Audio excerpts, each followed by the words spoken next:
Hello everyone and welcome to another episode of I Bought a Watch. Just before I get into this video, I should mention the poll for the 1,000 subscriber giveaway watch is now up and running. Currently, I believe the Steel Dive Captain Willard is in the lead. However, I must say it's still too close to call, as there is a great selection of watches, so anyone can take the lead. If you want to take part in that poll and secure the watch that you want to be in a chance of winning for that 1,000 subscriber giveaway, do go over to that poll and vote. I'll leave a link in the description. That poll will be running until Monday, at which point I will go out and buy whichever watch happens to be in the lead. Okay, so today we're going to be looking at an absolute AliExpress legend. This watch is probably the most popular watch on AliExpress, and I know it has been reviewed hundreds, if not thousands of times. So apologies if you've no doubt seen a review of this one before, but if you have, still stick around till the reasons not to buy this one, because although it's perfect in a lot of ways, there are still some definite improvements on a couple things that I actually think most reviewers have missed out. And this watch is of course the Pagani design Daytona Homage. I just want to say a special thank you to Paul at Time in the UK who sent this watch in for me to review. I will be sending this back, Paul, as soon as I've done this review, but thanks again for letting me borrow it for a couple of weeks. Please go check his channel out. I'll leave a link to him in the description and go and show him some love. Now, if you want to pick one of these up for yourself at any point during this review, I will, of course, leave a link to this watch down in the description below. That will be an affiliate link, which basically means I get a little bit of commission at no extra cost to you guys, which of course goes straight back into the channel and allows me to do giveaways like the one I've currently got on. Okay, so on to the review. As always, I like to do a bit of background on the piece that this is of course paying homage to, which is of course the Rolex Daytona. So when people think of Rolex chronographs, they usually picture something similar to this. However, the first Rolex chronographs made in the 1940s were actually housed in oyster-style cases and didn't even use in-house movements. But I think we can forgive them there because I think they just look absolutely stunning. And I would really like to see a homage of one of these pop up sometime soon. Fast forward a couple years, and in 1962, Rolex became the official timekeeper at the Daytona International Speedway. And to mark the occasion, the reference 6239 was introduced and quickly earned the nickname of the Daytona, which was then subsequently added to the dial in 1964. The Daytona models went through 3 series, the second series introducing a automatic winding movement and sapphire crystal, and the most recent third series using Rolex's own in-house automatic chronometer certified chronograph movement.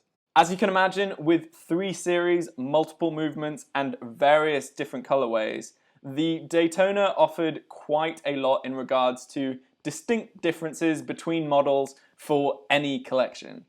And as such, paired with the ownership of a Hollywood icon, you get the most expensive Rolex ever sold for almost $18 million, which only got beaten by the only one, Patek, which has a jaw-dropping 20 complications. So I think that's pretty good going for a humble manual wind Series 1 Daytona. Funnily enough, the 7th most expensive watch ever sold at auction is also a Rolex Daytona, and an incredibly rare version at that. So rare, in fact, it has become known as the Unicorn, as it's a one-of-a-kind white gold variant of a Series 2 Daytona, which was only confirmed to exist publicly in 2013, some 43 years after its creation. Anyways, I'm getting a little sidetracked as usual with the history section, and Rolex is particularly a complete rabbit hole. So let's switch over now to this, the Pagani design Daytona Homage, which luckily you don't have to be dropping millions on, or even thousands for that matter, as you can go pick this up currently in the Black Friday sale for under £50, which I think is ending tomorrow. However, not to worry, as no doubt there will be plenty of sales on AliExpress in the run-up to Christmas, or really at any time of the year, as they seem to be happening every other week. But even out of the sale, this piece is usually floating around the £50 to £60 range, still making it massively affordable. Okay, so on to some specifications, starting of course with the dimensions.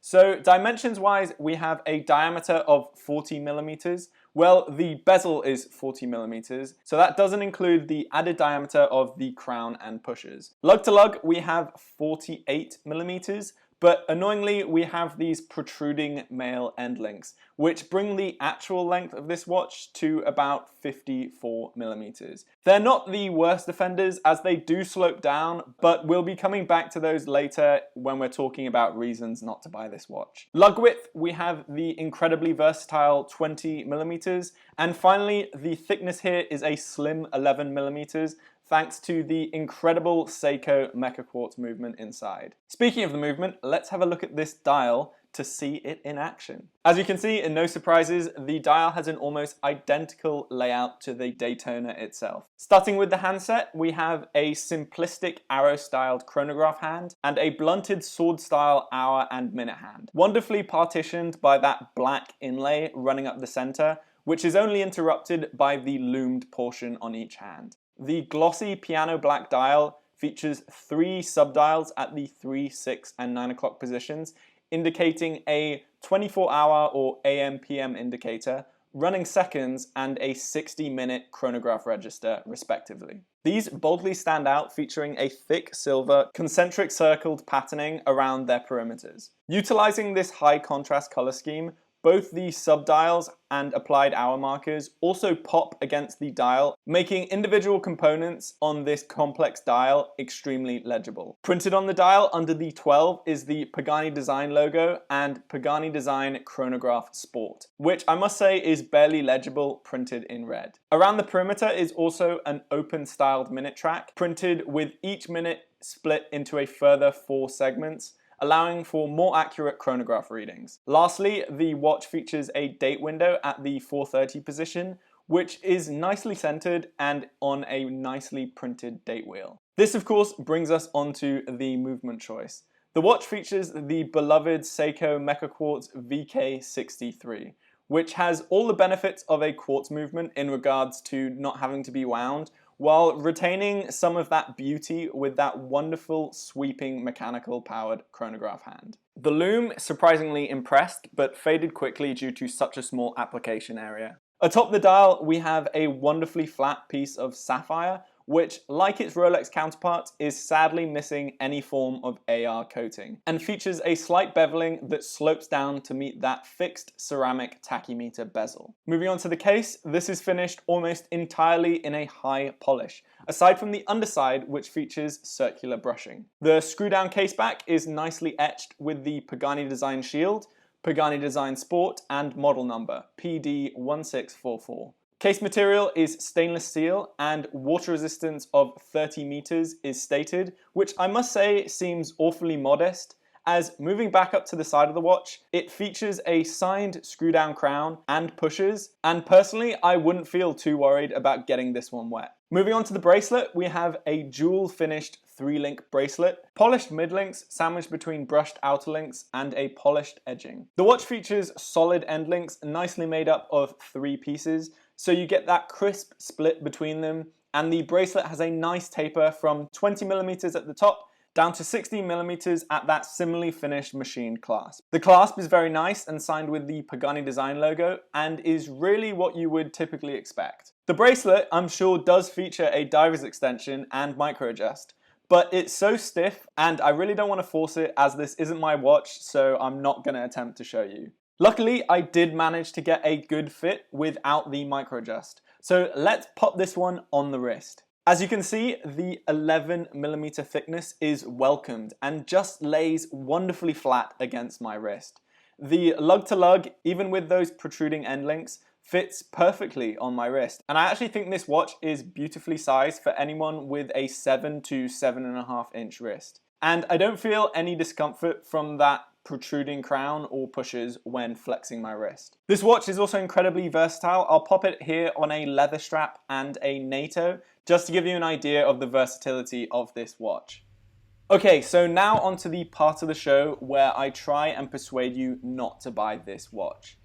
If you're new, this is not me in any way saying that this watch is bad, but instead pointing out all the potential flaws I can think of so that if you can accept them, you can go and make a well-informed purchase. Like most of my reviews, reason one is this is a homage or a copy design of the Rolex Daytona. But hopefully I've made that clear by this point. Next is the fact that this is a quartz movement. And I know quartz watches are polarizing, but I do still strongly believe every collection should have at least one, and this one makes a pretty damn good case of being that watch.